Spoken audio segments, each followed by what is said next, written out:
Welcome, everybody. Welcome to today's episode of the Law of Self-Defense. I am, of course, attorney Andrew Branca for the Law of Self-Defense. Thank you. Thank you very much. That's so incredibly kind of all of you. So today's show will be talking about a fireworks attack. Family on the 4th of July down in Florida, I believe it's Ybor City down in Florida, finds themselves subject to a hurled, sizable firework as they're just enjoying themselves on their front porch. The firework explodes. The family responds by firing shots at the fleeing pickup truck. And yes, we have video of this event. This event was brought to my attention by our moderator, Shane. Thanks a lot, Shane. And by the way, Shane, the photos of your house being constructed look absolutely lovely. Congratulations on the progress you folks are making on that.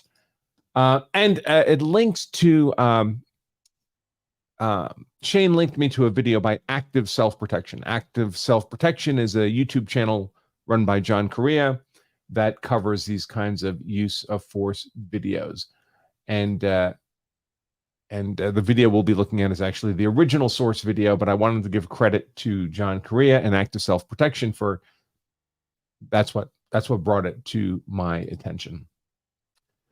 So we're going to look at the video, but one of the things I wanted to share with all of you as well is the comments on the Active Self-Protection channel to this video. And I want to be careful to point out that I'm not trying to suggest that the comments on the ASP YouTube channel reflect the views of ASP. If you look at the comments on my YouTube channel, some of them are crazy. They don't reflect law of self-defense. So I want to make clear that when we look at those comments, it's not intended as a reflection on John or on ASP. John and I have our differences, but the comments are, things anybody can put up. So it's not intended as a reflection on John or ASP, but it is intended as a reflection of the general populace, how people actually think about these kinds of events and how crazy it can be. So with all that out of the way, let me jump into the formal launch for today's show, and here we go.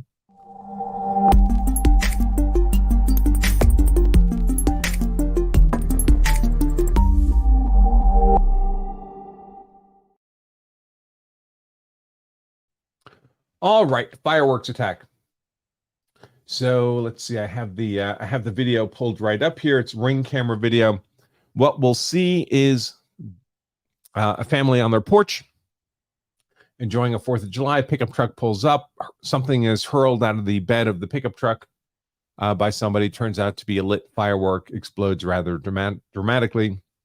And the family responds with gunfire as the pickup truck drives off. Before we do that, however, a couple things I should mention.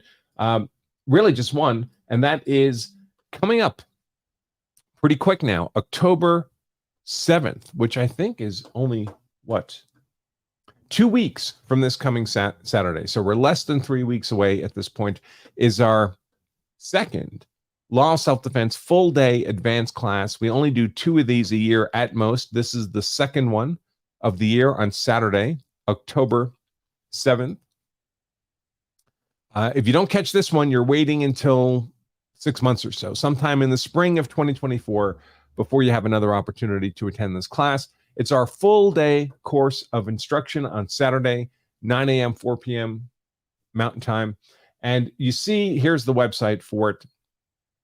You see, we answer more than 100 specific use of force law questions. All those red bullet points, those are all the questions we answer. And it goes on and on and on and on. Folks, we have many people who attend this class multiple times because it's such a fire hose of information. But you can get a very high level of expertise on use of force law in a single day. Saturday, October 7th. When are you going to need this knowledge? When are you going to have to defend yourself? Do you know? Do you get to pick and choose the date of your attack? No, the attacker gets to do that. So I would suggest you can't really afford to wait 6 months to take this class. You should do it Saturday, October 7th. If you have a conflict with that date, don't worry, register for the class anyway. We'll make the playback of the full day course available to you. Then you can watch it at your leisure over the next couple of weeks or so. Watch it an hour a day instead of a full day block of time. That applies even if you attended the live class, by the way. You'll get the link to the playback version. But this is the weekend. You can learn more about this at lawofselfdefense.com/advanced. lawofselfdefense.com/advanced. And there's a video on that webpage where I mean, it's the video alone, just describing the class, is more than 20 minutes, folks. That should be a reflection of how much content and value you get from that class. All right, so let's pull up the actual video. The video is pretty quick. It's only about 1 minute, 30 seconds. In fact, I think we may have 2 different angles, camera angles. They don't really expose more information, but we'll start here. The family's on the porch, and we'll see the pickup truck pull up from the right side of the screen, hurl the fireworks, and then depart off the left side of the screen. Here we go.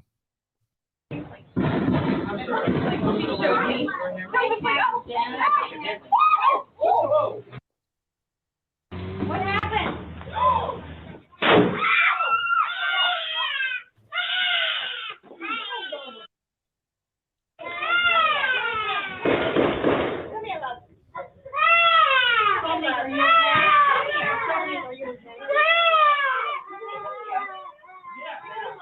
All right, so that's really all the action there. The rest of it, I think, is people just commiserating with each other, checking for injuries. This woman in the white shirt and the cutoff jeans here appears to have gotten a little burned. She was basically standing over the... Oh, there's the second angle. Here we go. It starts right with the explosion.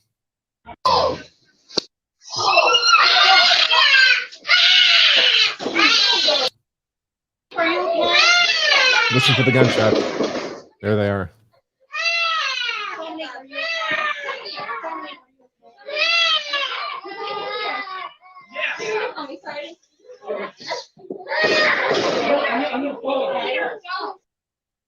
All right, in the end there, you see, I think it's the gentleman in the red shirt here who fires the shots. He goes running out after the explosion right there. I believe he's got a gun on him, fires shots, and then at the end he says, I'm going to go after them, and you hear a woman say, don't. In the longer version of the video here, let's see. He runs out. You can see him running out there. And he says he's going to go after them. The woman says, don't. There's the gunshots. 3.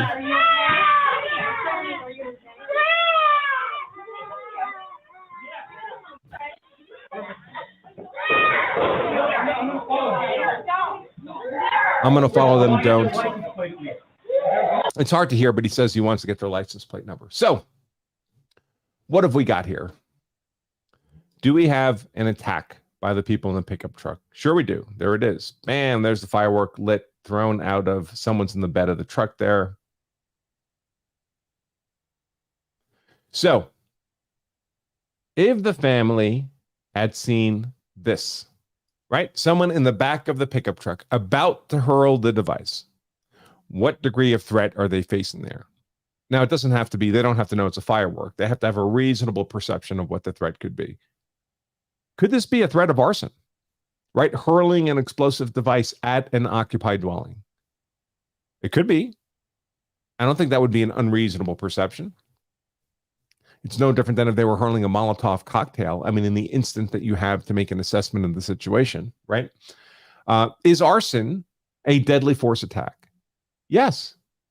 Can you use deadly force to prevent a deadly force attack like arson of an occupied dwelling? Yes, you can. Here's the problem, though. When the family fires the shot, it's not when this is happening. This, arguably, is reasonably perceived as an imminent deadly force attack on a dwelling. And of course, it's also highly defensible property. Now, generally, these special legal provisions for the defense of highly defensible property require an intrusion into the home. But often the home is defined to include not just the 4 walls of the home, but also the curtilage of the home, the area around the home that's part of the normal day-to-day use of the home. And certainly this front porch is being used as part of the home. So you could argue that this is an apparent, again, they just have to perceive that the unlawful intrusion is being attempted. And I think it's a reasonable perception here. So the family, it would be legally presumed that the family is facing an imminent deadly force threat against which deadly force would be permissible. But they don't see this and pull a pistol and start shooting at the pickup truck. I mean, how could they? It's so quick. I'm not saying there's anything wrong with the family for not being that quick on the jump, but imminence is like a window. It opens and closes. You can't use force too early. You can't use force when the pickup truck is down the street and there's no apparent threat, right? You haven't seen anything lit yet. Then the window opens. Well, something's lit. That's weird. Someone's got their hand pulled back to throw an ignited object onto my porch. The window of imminence is open. Now you're facing an imminent threat. Do you have to wait for the whatever it is, the explosive device to be hurled onto your porch and detonate before you can defend against it? No, you can defend against the threat that's about to happen. That's what imminence means. But imminence, although it's a window that opens, it's also a window that closes. And after the device is hurled and the pickup truck races off, are they still presenting as an imminent unlawful threat of force to this family? No, they're gone. The threat is over. Now, would it be reasonable for the family on the porch, especially dad, to be super pissed? Yeah, it would. But are you allowed to use deadly defensive force because you're pissed? No, you're not. Are you allowed to use deadly defensive force over a threat that's already complete and no longer in progress? No, you're not. And that would be true if this pickup truck had driven up and fired shots at the family and then driven away. Now, could this be a felony by the people in the pickup truck? Yeah, sure. If you can characterize it as a destructive device thrown at a dwelling, sure, it would be easy. Terroristic threat. Certainly, if we watch the whole length of the video, we can see how shaken the family is, right? Were they put in fear of imminent harm? Well, sure, that would be assault. And at least one of them appears to have been injured. I would argue they were all injured by the shock and blast. So it's a battery as well. Were they put in fear of harm that would qualify as death or serious bodily injury? Yeah. I mean, it's essentially a bomb was thrown at them and exploded right at their feet. There's men, women, and children there. I'm sure every one of them, for at least an instant, thought that they were being subject to death or serious bodily injury. Does it actually have to be deadly force in order for that to qualify as a reasonable perception as a imminent threat of deadly force? No, it's the reasonable perception that controls. I would argue it was deadly force, so the perception is correct. In that case, we have an aggravated assault and an aggravated battery, which are felonies, of course. So now the people in the pickup truck have committed a felony. They're fleeing felons. Your privilege to use force to stop a fleeing felon is much more limited than you might imagine and much more varied across the 50 states because it's not a defense of self or defense of others scenario anymore. Defense of self and defense of others law is very consistent across the 50 states. But things like stopping a fleeing felon, things like, and most of the rules about fleeing felons, by the way, are actually restrictions. They're not privileges. So the fleeing felon rules that have come down from the U.S. Supreme Court, for example, are those cases are limitations on police authority to use deadly force to stop a fleeing felon. They're not additional privileges to use force to stop a fleeing felon.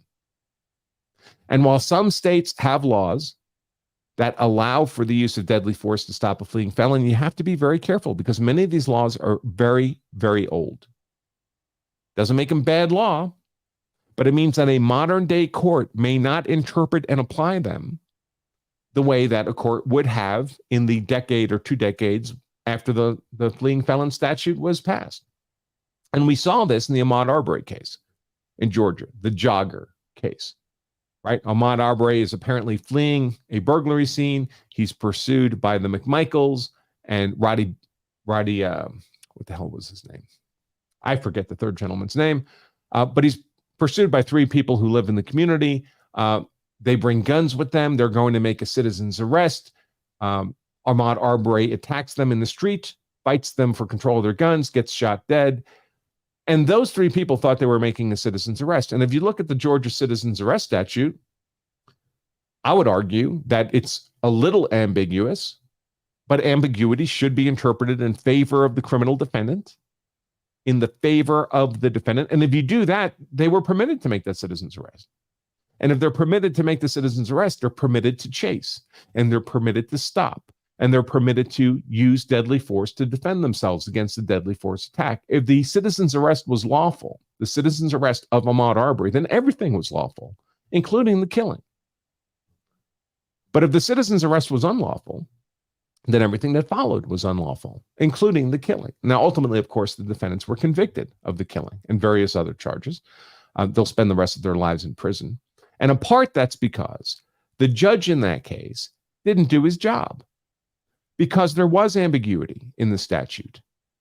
And when there's ambiguity in the statute, as I said, it should be interpreted in favor of the defendant. But in any case, the judge needs to interpret it one way or the other. If there's ambiguity in the statute, the judge decides what the law is. So there's two ways to interpret that citizen's arrest statute, one that favors the defense and one that favors the state. The judge has to make a call and tell the jury which interpretation to apply to the evidence, as the jury believes the evidence to have been proven. It's the jury's job to determine findings of fact. It's the judge's job to define the law for the jury. And the judge didn't do that. He basically left it up to the jury to decide which interpretation of the citizen's arrest statute they liked. That's not the job of the jury to interpret law. They're not equipped for it. It's not their role. And of course, in a highly racially charged case like the Ahmaud Arbery case, all the jurors know their names will be revealed. There's been threats. There's been protests. They've been followed to the courthouse surreptitiously by vehicles. They can hear the protesters outside the courthouse while they're in deliberations. All this is at play. And of course, it influences the jury. You have to believe it would influence any normal human being. And then you give them the option to interpret the statute against the interests of the defendant, which is not how the doctrine of lenity is supposed to work. And the defendants get convicted. So even if this jurisdiction, Florida, had a generous fleeing felon statute that would privilege you to use deadly force, what happens if this white guy in the red t-shirt chases the pickup truck? Turns out it's full of 13-year-olds of another race, and he kills one of them or more. Are you sure that fleeing felon rule would be interpreted in his favor? Or do you think he would be given the Ahmaud Arbery treatment? So again, if there's an imminent attack, we're dealing with defense of self law, defense of persons law, well-established, well-defined, modern, especially Florida. Self-defense law is very modern. In most states it is. Not subject to a great deal of ambiguity in the law. Facts can be ambiguous, but the law is pretty straightforward. Fleeing felon is completely different. So once the attack is over and you decide you're going to go to the fight, you're going to chase that vehicle down, you're going to fire shots at it as it drives away and then chase it down. You're not acting in defense of yourself or others anymore. Now you need a different justification for your use of deadly force. And by the way, this is obviously a community with lots of homes up and down the street, lots of cars parked up and down the street. Presumably, lots of people are on their porches. In fact, it looks like in the background, is that another person out there by that house on the right, by that white car? If these people are out on the porch for July 4th, I'm sure other people are as well. So it's a crowded community. People are up, people are about, and you're firing shots down the street. Are you even hitting the truck?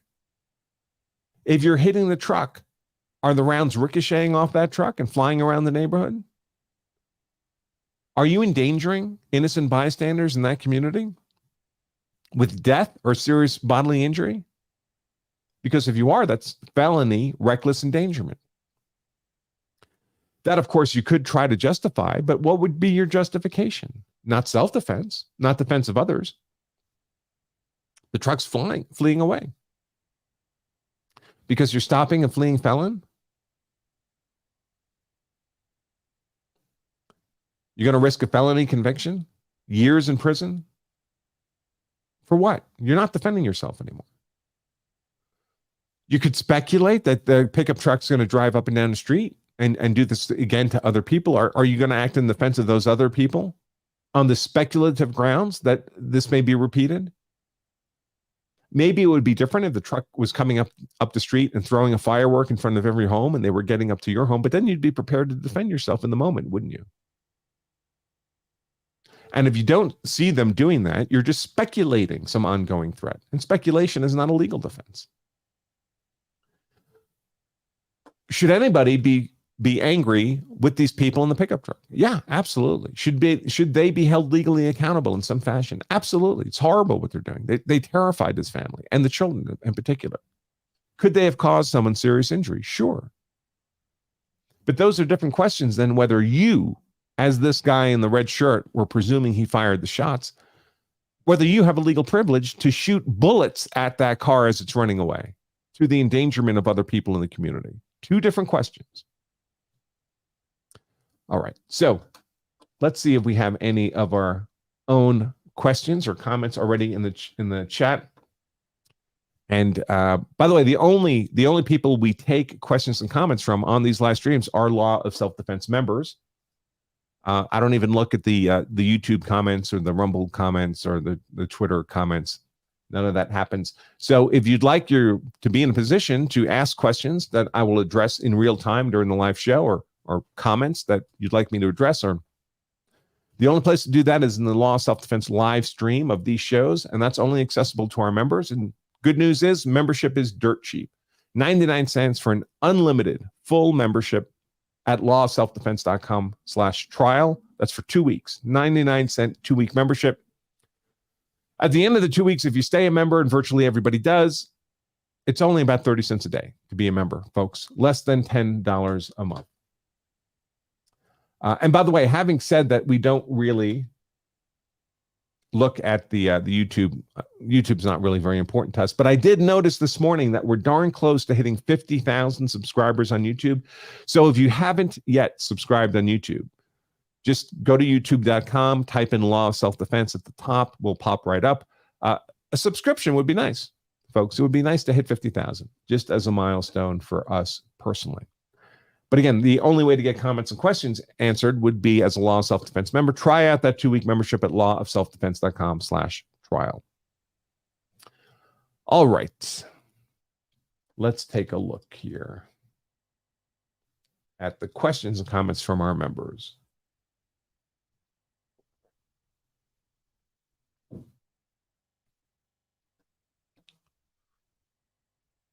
Let's see.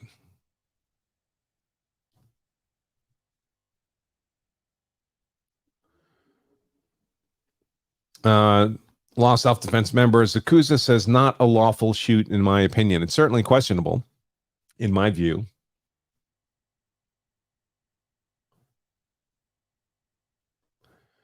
Jeffrey asks, you don't have to discuss if you don't want. I follow ASP as well, and you have mentioned John as an instructor graduate. John's a graduate of our Law of Self-Defense instructor program, which is essentially a law school level semester-long course on use of force law.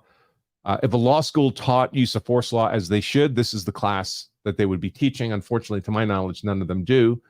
But if you'd like to learn more about the Law of Self-Defense instructor program, there's the banner on the bottom, lawofselfdefense.com/instructor. Is the disagreement between the two of you based on how to talk to LEOs? I don't know what John tells people to do in talking with LEOs, so I can't say I have a disagreement with him. I don't know what he says. He knows what I say because it's part of the instructor program lessons. But no, my disagreement with John, I mean, some of it has nothing to do with use of force law. When Trump was first running for president, John was urging people not vote for Trump, but vote for the third party candidate, whose name I don't even recall now. My objection to that was, if you voted for the third party candidate, no third party candidate in American history has ever gotten even one electoral vote. So every vote you pulled from Trump to the third party candidate was essentially a vote for Hillary. And if we had elected Hillary president, we would have had very different Supreme Court justices. And we would not have had Bruin, for example, would never have happened. In fact, they probably would have reversed Heller and McDonald. And the Second Amendment rights are among the most important things I vote over. And in the gun community, I would think that would be true of a lot of people. So my objection to John then was he was basically urging the election of Hillary Clinton. I mean, he wasn't doing that explicitly, but he was doing that for all practical purposes.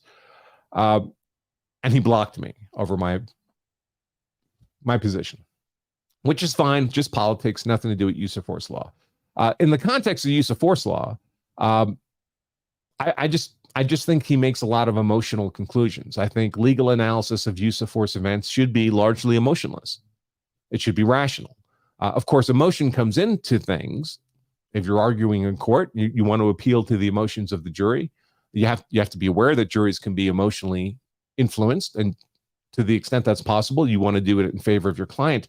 But the emotion in my mind is frosting you put on top of your rational legal argument. The emotion's not the argument. And I see a lot of John's analysis strikes me as overly emotional. And I just don't think that's good legal analysis. So that's my perspective of my differences with John. Let's see.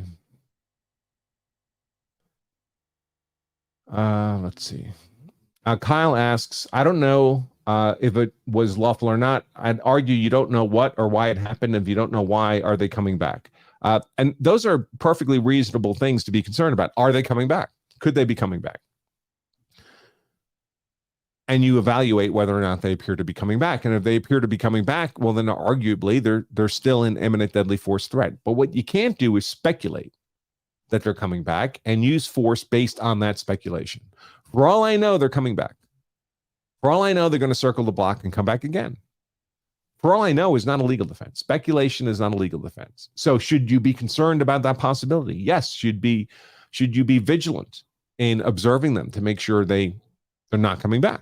And if they are coming back, so you can defend yourself. Yeah, of course, that's all true.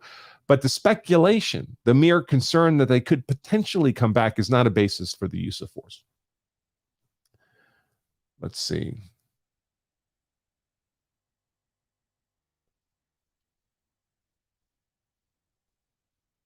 Kyle says, well, what it's like this, the justification is shooting someone after you saw them kill someone and they're still in possession of a weapon. But again, to the extent the concern is speculative, how do you know they weren't, that shooter wasn't just acting in self-defense? Are you going to shoot them now? Now, there can be non-speculative scenarios, right? If we're dealing with an active shooter, he's walking through a mall and pop, pop, pop, pop, pop, he's just shooting people. Well, then it's reasonable to infer that he's going to continue shooting people until he stops. But that's not what we're seeing here, right? It's not firework, firework, firework going down the street. And we can't really speculate that that's what's going to happen. We'd have to have a reason to believe, facts to believe that it's going to be that kind of sustained activity.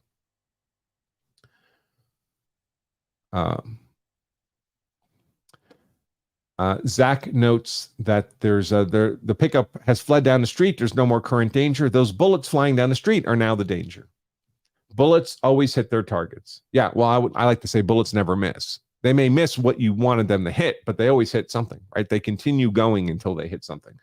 And that could be some kid in the street on July 4th. Some kid on the sidewalk, right? A mother pushing a stroller. Let's see. Kyle mentions, with respect to the Ahmaud Arbery case, he said, I watched the jury instruction conference. That's the meeting the lawyers have outside the hearing of the jury, where they're arguing to the judge about what the jury instruction should be. And the judge said, basically, I'm going to let the jury decide on the citizen's arrest statute in the Ahmaud Arbery case. And the lawyer said, Your Honor, if you allow that, you just instructed the jury to convict. And I think that's right. And I think that's exactly what happened in the Ahmaud Arbery case. Zach says, if I remember right, Georgia completely got rid of citizen's arrest. Yeah, that's correct. So they repealed their existing citizen's arrest statute, which was pretty broad. They did replace it with another citizen's arrest statute, but essentially it has no privilege for a private citizen to make any arrest of anybody. There's a limited shopkeeper's privilege to make an arrest, stop someone, hold someone for police if they believe they shoplifted in the store, but that's it. So nothing. If you're in your home and there's an intruder in your home, you have them at gunpoint, you have no privilege to keep them. Nope. Not under Georgia law. Let's see. Member D says, absent IDOL, idle, immediate defense of life. And he references Tom Givens here. A great caution should apply. Absent immediate defense of life, great caution should apply. Yeah, I agree. And by the way, I agree with almost everything Tom Givens has to say about any of this stuff. Tom Givens, if you don't know, is a godfather of self-defense tactics, reason, strategy, and very well informed on the law as well. He does an annual conference every year, usually in the Dallas area these days. I speak there every second or third conference, typically spoke there the last couple of years, although I'm not speaking there the next year because he kind of rotates instructors through. Yeah, Tom Givens is a smart guy, and I occur. I mean, I don't tell people what to do. We all have to make our own decisions, draw our own lines about where we're prepared to use deadly defensive force. My line is largely defense of innocent life, mostly my life and my family's life. Then it gets a lot sketchier if we're talking about someone else's life. They could have brought their own gun, right? And certainly property, personal property, I have very little interest in using deadly force to defend. Let's see. Okay. All right. I think those were all the questions and comments from the members. Was I going to do, let me see if there was something else I wanted to address. Oh, yes, of course, the comments from ASP. So let me pull this up.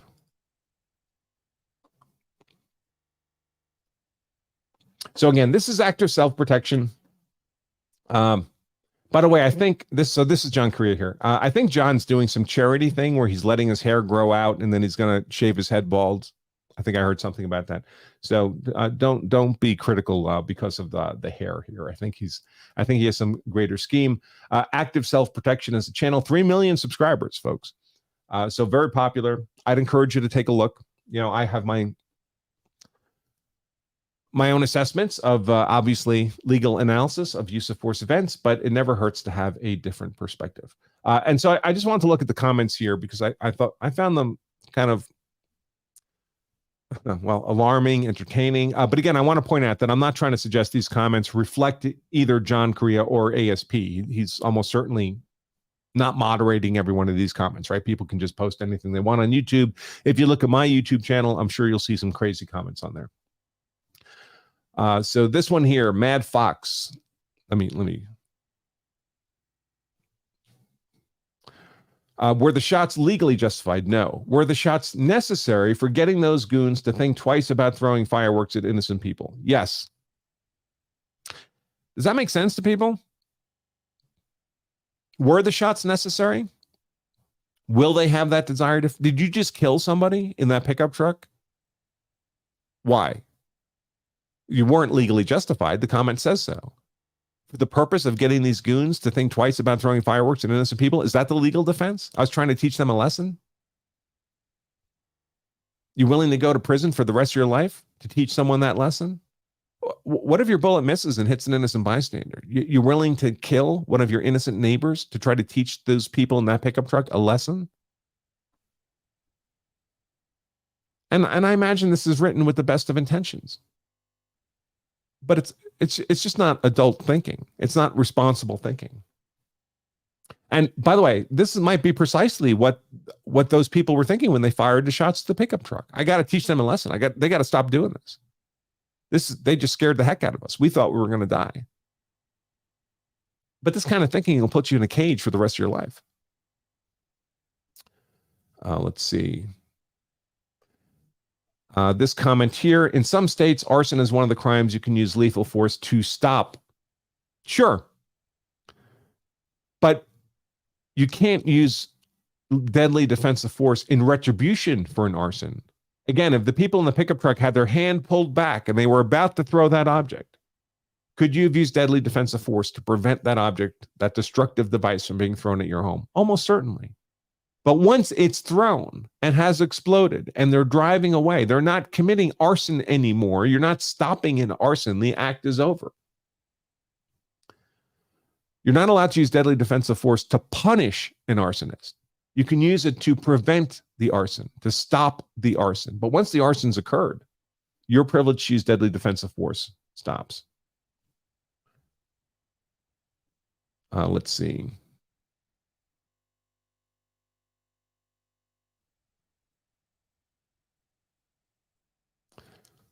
Let's see. This one here, vigilante justice, 100%. We need it on every front porch. I mean, do we?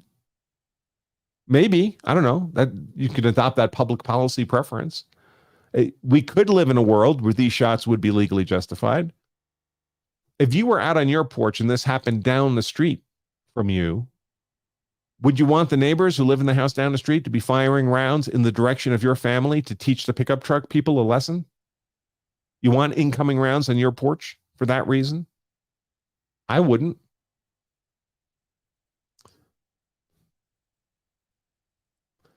Let's see. Here's one. Hell yes, justified. I hope those pieces of filth get some street justice.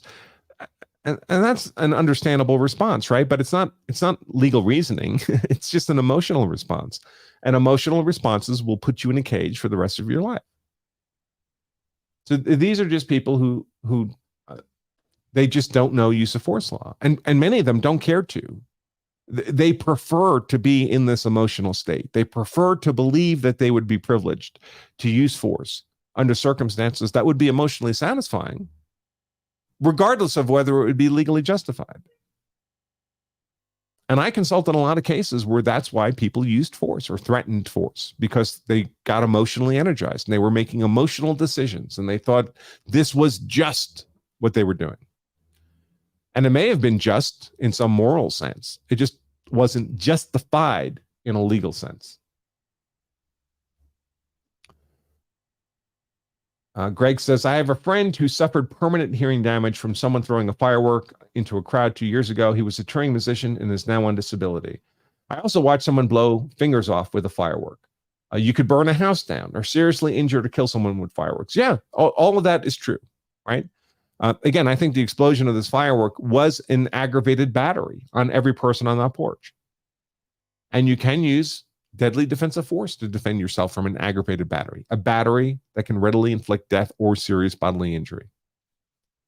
But once the battery's over, you can't use force in vengeance against the battery that happened.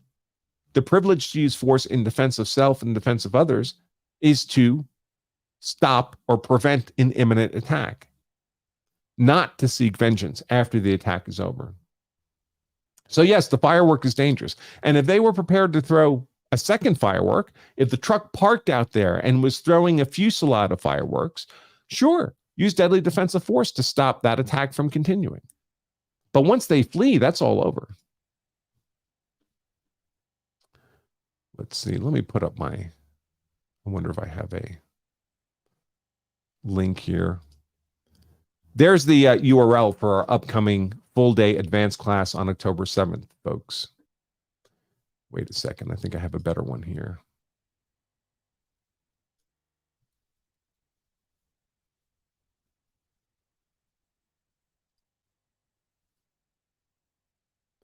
A scrolling banner. There we go. lawselfdefense.com, advanced Saturday, October 7th. Let's see.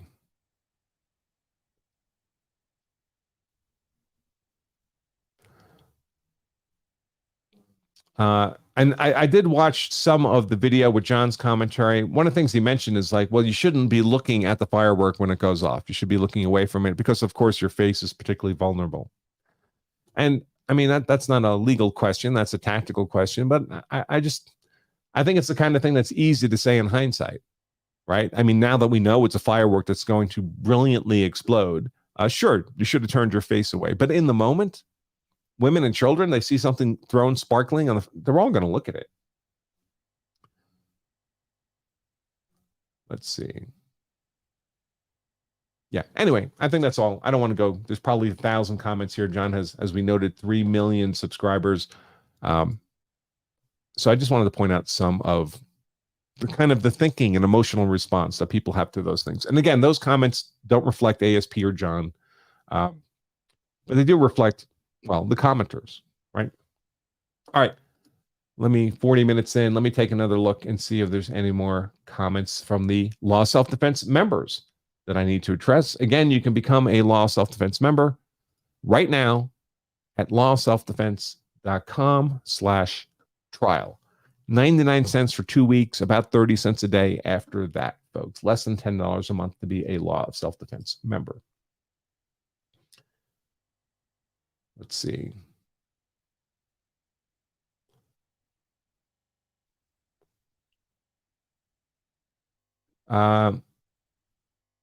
Yeah, there's questions here about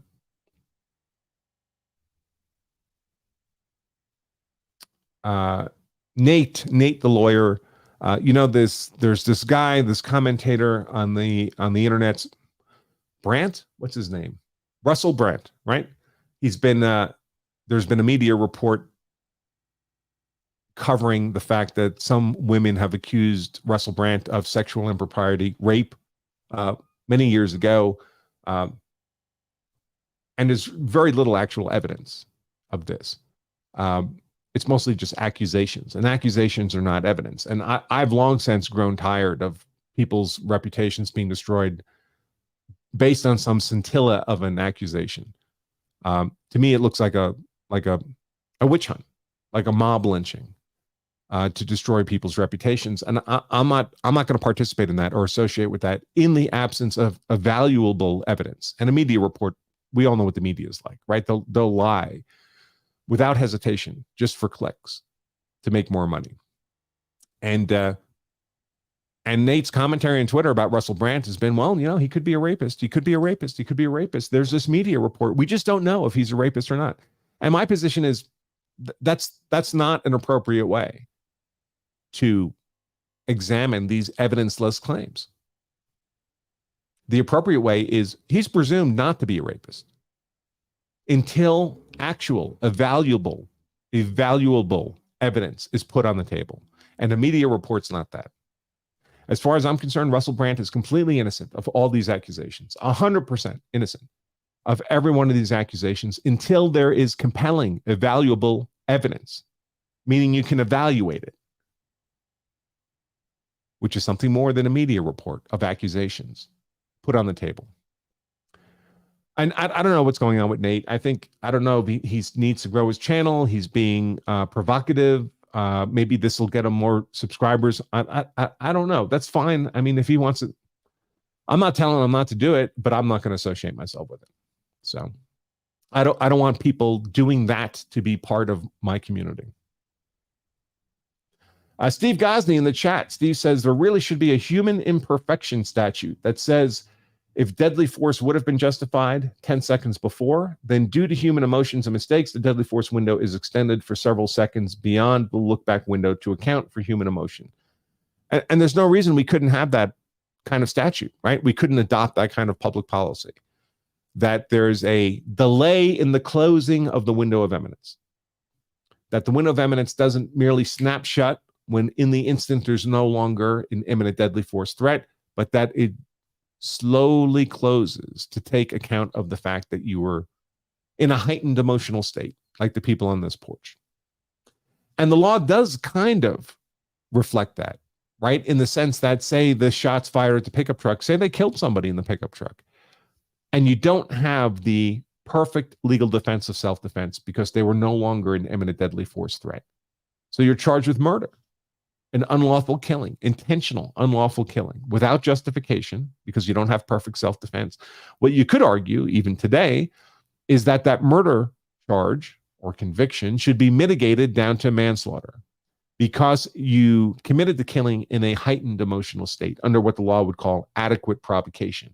It was a killing in hot blood, not a killing in cold blood. It was the kind of killing that might occur if a husband comes home and finds his wife in bed with a lover. Doesn't make the killing lawful if he shoots them both, but it makes the killing a lesser mental state. So mitigated down from murder to manslaughter. Manslaughter is no fun. Manslaughter is 20 years in prison, but you may be eligible for parole in a third of that time. Maybe you do 6-7 years, you get out. Murder could be life in prison without possibility of early release. So could we extend that further and say the mitigation is not just from murder to manslaughter if you're using deadly force in the immediate aftermath of some adequate provocation, but it's mitigated all the way from murder to zero legal liability at all. Yeah, there's no reason we couldn't adopt that standard, but that's not the standard today. Let's see.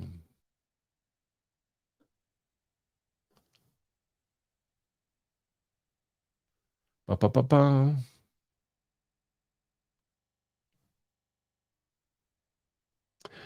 Gary asks, after the shot was made, imagine the driver turned and came back. How would stand your ground be applied? Would the prosecutor argue the homeowner could have left the area to the jury? Well, there's a couple of arguments against a duty to retreat there. One is you wouldn't have a duty to retreat from your home. That's independent of any stand your ground statute. So even in a duty to retreat state, you don't have a legal duty to retreat within your home. As I mentioned earlier, often the definition of the home is not just inside the four walls of the home, but also the curtilage of the home. And your front porch is certainly going to be, particularly if you use it like this as part of an extension of your home, the front porch will be curtilage. The front lawn's very small, so I would argue that that would also be included in curtilage. At some point, curtilage goes away. Once you're out in the street, for example, once you no longer have the right of exclusion to tell people they can't be there, and you wouldn't on a public street, that's definitely no longer curtilage. Here, I would suggest the front porch and the entire front yard is curtilage, and you wouldn't have a legal duty to retreat in any of that. Also, you don't have a legal duty to leave other people behind, to be victimized by criminal action. And there's women and children here. So unless you had magically had a way to get everyone to flee, you wouldn't have any legal obligation to flee. And finally, they're using projectile weapons here. And so how would you flee from a projectile weapon? I mean, whatever it was they threw on the porch, they could easily throw through your window of your home. So if they're coming back, I would think there'd be a very robust argument indeed for the use of deadly defensive force. We just don't have any evidence of that.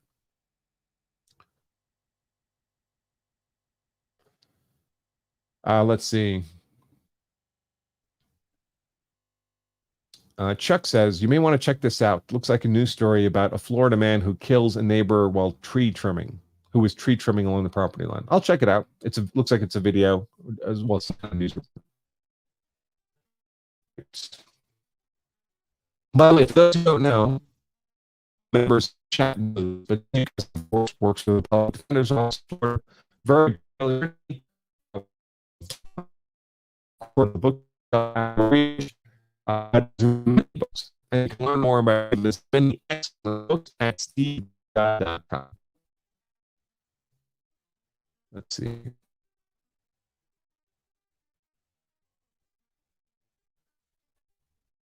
And we have to be careful about military training, self-defense training.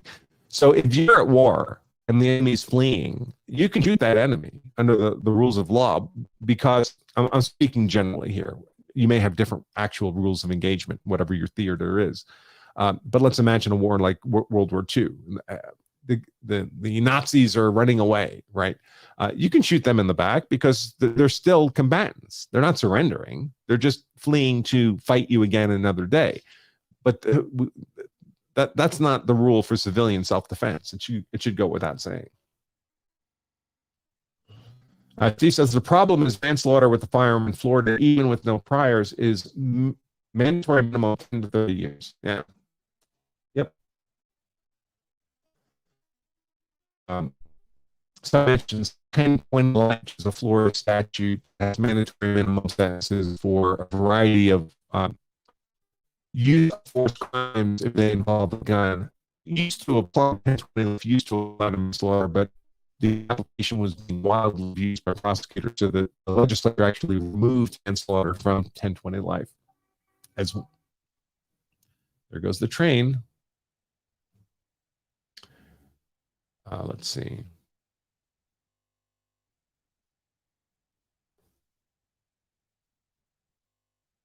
Oh, is the audio bad? I saw my screen spun up. All right. Well, I'm through all the comments anyway. So, folks, thank you so much for joining me here today. Let's see if I have anything else. We are running our fall semester for American law courses. This is our series of law school level courses that we provide to the general public at a fraction of the cost of law school without any of the woke, political, diversity, inclusion, equity nonsense that plagues law schools today. Steve Gosney is one of our professors, has taught several classes for us, is teaching criminal procedure this fall. We also have a business law class taking place. It's being taught by my friend Andrew Esquire, attorney Andrew Esquire.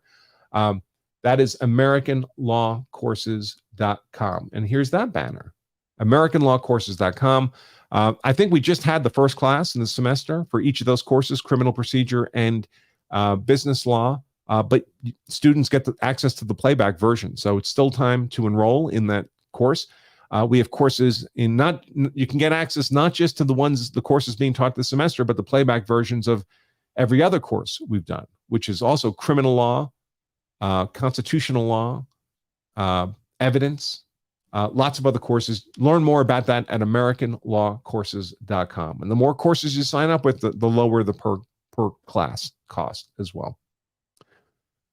All right, folks. So with that out of the way, I'll remind all of you that if you carry a gun so you're hard to kill, carry a knife so you're hard to kill, carry pepper spray so you're hard to kill, study jujitsu so you're hard to kill. I do all those things because I want to be hard to kill.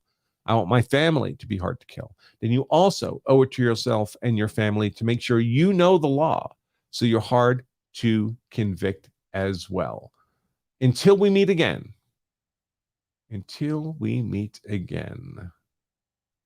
I'll remind all of you to stay safe. Take care, folks.